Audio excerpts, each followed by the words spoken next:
Welcome to Charter Local Edition. I'm Brad Pomerance in the San Gabriel Valley. Today we are joined by Blanca Rubio. She is a nominee for the California State Assembly, the 48th Assembly District. She currently sits on the Baldwin Park Unified School Board, and she had served on the Valley County Water District. She's a teacher of third grade right now. I'd like to speak with you, Blanca, about education. Thank you. Makes sense. We recently received the standardized test scores for this past year for the entire state.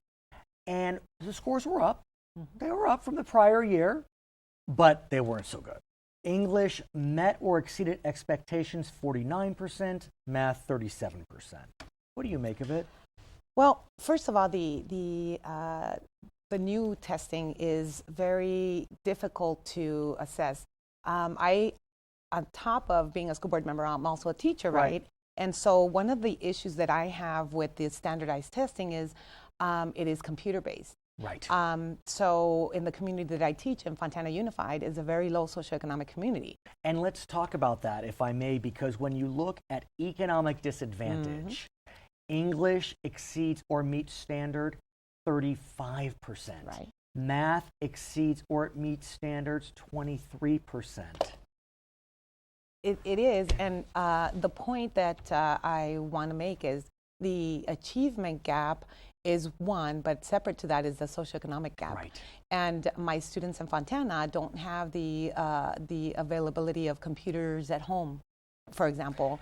But even in the district in which you would represent in the assembly, I mean, wonderful district with very committed people, but there is some economic dislocation in those communities. Absolutely, and I think that the state needs to do a better job of accountability. We've gotten a flush of, quote unquote, flush of money, and I don't think that it's new money. I think the money is money that should have been in the school districts before. Well, let's talk about that. You're referencing the local control funding formula, and I want to get a sense from you about how you think it's working, both as a school board member and as a teacher. Of course, for our viewers, the LCFF provides more money based upon a formula for school districts that serve economically disadvantaged English language learners, foster kids. I'm not sure if Fontana's in that. I presume many districts in the 48th qualify. How has that played out in your mind? The money is a great tool for our community. However, I see a very a discrepancy in how the money is being spent. In Baldwin Park, we've made sure that the money goes into the classrooms where it should be. In the district that I teach in, it hasn't made it into the classrooms. And let me ask you as to why, because as you know, under the LCFF, we have something called the Local Control Accountability Plan, which asks stakeholders, where do you want the money to go? Is it that in Baldwin Park, the stakeholders are saying into the classroom, and in Fontana, they're saying something else? No, not necessarily. I think in Fontana, the expectation is the same. The problem that I have is we create these wonderful reports and they go into some black hole somewhere. So it's up to the local school board members to make sure that that money is getting into the communities. And it's got to be tricky. Here you are, a school board member in Baldwin Park, but a teacher in Fontana. What are you going to do? Hey, Fontana school board member. I'm just a teacher, but I know what's really going on. It's tricky. Well, and I have to stay under the radar and just take it for what it is and do what I can with what I have in Fontana. Although, if you're victorious, you don't have to take it for what it is. Exactly. You can use your bully pulpit to talk about LCFF and where it's working and where it may need some improvement. And so talk to me about your goals in terms of trying to make LCFF or whatever work in the education arena. Well, I think, first of all, I think we need to have a solid accountability plan. The legislature's intent in sending us all this brand new money was great, but the accountability piece is missing, I think. But here's what's tricky. They intended that in some ways, because you know better than I, before LCFF, there were all these categoricals with the tightest of strings attached to them. LCFF is the exact opposite. Here's the money. Talk to your stakeholders, use the money as you may. without accountability, because but has the pendulum swung too far? I think it has. I think it has swung too far. I think the local control funding is very important because the stakeholders tell us where they want it. But at some point, Sacramento has to tell us, hey, you guys are doing a good job or not. But if the reports go into some black hole, Sacramento doesn't necessarily know that it's not happening in the district. Well, so let's talk about accountability, because that's another interesting element in which we are seeing a changing landscape. We used to have API scores, you remember those.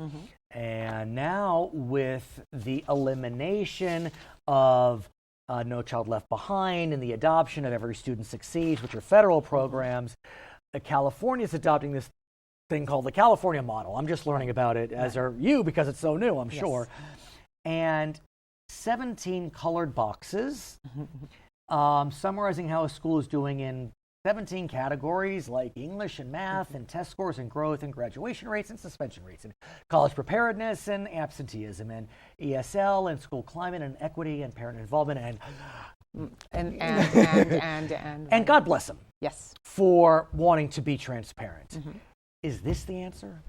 I don't think that that's the answer. I think that the communities are very, very engaged, and they want all of our kids to succeed. The teachers want the kids to succeed. The staff wants the kids to succeed. Parents want all of that. But I think, again, there's a disconnect between the expectations and the reality of everything. I think instead of measuring kids on where they are, we should measure the students on their progress. Well, there is a growth element, as you know. They're not just looking at scores, but growth. Yes. What also I think, I got to give them props. They're looking at equity issues as part of these 17 colored boxes. They're looking at the overall climate of the school. I think that's compelling. They're looking at suspension rates because I'm just learning this. A high suspension rate is problematic. Yes. That suggests maybe something's going on. But it also happens in lower socioeconomic communities. Right. And we talk about, with everything that's going on recently with, what do I want to call it? With the police engagement Absolutely. Or lack of trust between law enforcement and communities. Right. And I think that has a big, that is a big factor in what's happening. You bring up a good point, because I didn't think of it that way. With law enforcement having seen better days in terms of their stature, their authority, and teachers are authority. Right. And so that could bleed into it does. How authority figures are seen. Absolutely. I think the same biases that we're seeing on the streets are the same biases that are in a lot of classrooms. Fortunately, the landscape of teaching has changed to where we have more diverse communities, but in some of them that they're not diverse, I think the same prejudices exist. Let's talk about the landscape for teachers. You're one. The problem is some of your brothers and sisters that are younger than you aren't signing up to be teachers. I just heard a commercial on the way over here about how we have a teacher shortage. We have a serious teacher shortage, and if you get to Sacramento, it's going to be on your plate. Absolutely, and I think the biggest issue that I saw was the budget, and a lot of our colleagues were laid off. About 30,000 teachers were laid off, and it discouraged not only the ones that were already in teaching, but future teachers. And you have, we can talk about Vergara another time, but you have this whole notion of last in, first out, which, there are reasons for it. It's complicated, but lots of issues before you. If you go to Sacramento, I'm sure you'll be facing them. Her name is Blanca Rubio. She is a nominee for the California State Assembly, representing the 48th Assembly District, covering significant portions of the San Gabriel Valley. The election will be held on November 8th. My name is Brad Pomerance. We thank you so much for joining us on Charter Local Edition. I will tell you this.